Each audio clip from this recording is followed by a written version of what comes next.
So today I'm testing out the Skilsaw. This is a 13 amp. I'm going to cut this 1/2-inch steel that's used for garage doors. Typical that I cut these quite often, forged steel. So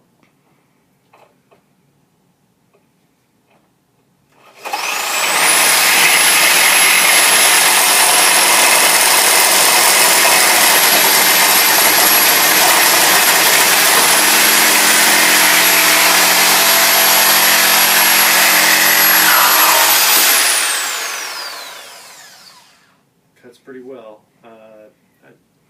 The weight of it seems heavy at first when you're holding it one-handed, but it's really balanced. So my hand doesn't really get tired and there's no vibration to it. So that's definitely a plus in my book. This quick release is also probably my favorite part of the tool.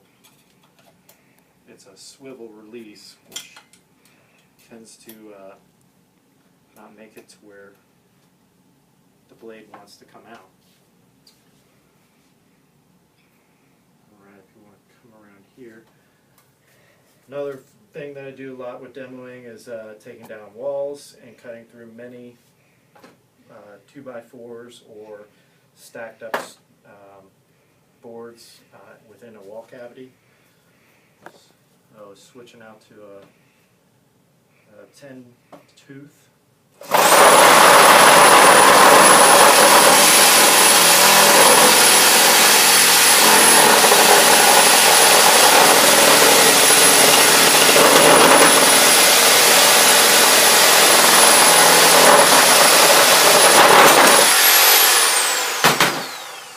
Cut through that pretty easily as well.